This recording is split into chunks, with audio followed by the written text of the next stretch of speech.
sensitive, original and poetic interface propose an interactive application allowing to share one's memories.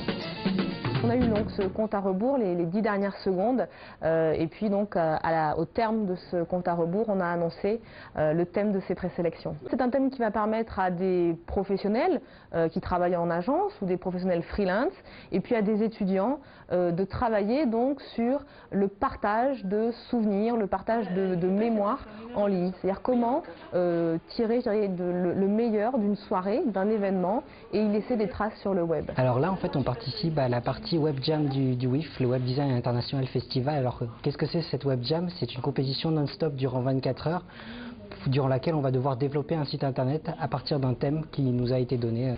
Ça pourrait être la boîte d'Irina de Asco.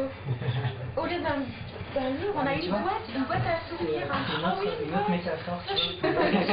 Pareil, le projecteur, tu règles la date et ça t'affiche sur un écran comme un rétroprojecteur, un vieux écran, qu'est-ce qui va se jouer.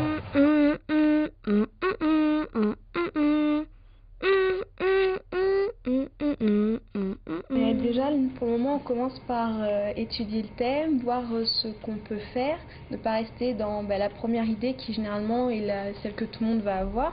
Donc élargir, bien réfléchir, faire un brainstorming de ce qui existe déjà et qui peut nous aider, voir les plus et les moins justement de ce qui existe et essayer d'y pallier. C'est vraiment un thème intéressant parce que on parle beaucoup ces temps-ci de réseaux sociaux comme Facebook, comme MySpace, comme Twitter, beaucoup de réseaux qui permettent d'échanger sans pour autant vraiment qu'il y ait cette dimension émotionnelle. C'est avant tout de l'échange d'informations pure et dure. Et donc ce thème du coup va nous permettre d'avoir une réflexion sur comment apporter justement ces dimensions émotionnelles, ces dimensions sensorielles en fait à ces échanges. Surtout les points négatifs, ce qui est à revoir. On veut vraiment devenir originaux quoi. On ne veut pas rester dans le thème que tout le monde a, vraiment sobre, simple, ou on veut vraiment casser les... comment c'est... Les codes. Voilà, merci, casser les codes.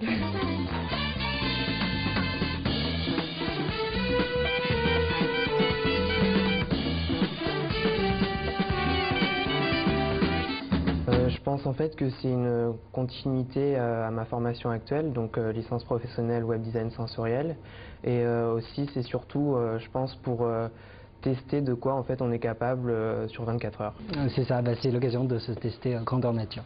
Je dirais que le festival n'a pas de réel concurrent, notamment je dirais sur cette thématique du web design et du design d'interface. On est réellement en avance de phase sur ce domaine-là. Et puis d'un point de vue international également, puisqu'on a 40 nationalités qui participent à travers le monde et qu'on a aujourd'hui un réseau de 10 pays franchisés auxquels on a vendu le concept du WIF et qui organisent des mini-événements sur leur territoire. Le prochain rendez-vous, c'est les 3, 4 et 5 juin pour la finale, donc, qui opposera les 35 meilleures équipes, ceux qui auront été choisis pendant cette présélection online, et puis tous les représentants des pays qui ont eu des présélections physiques dans leur pays.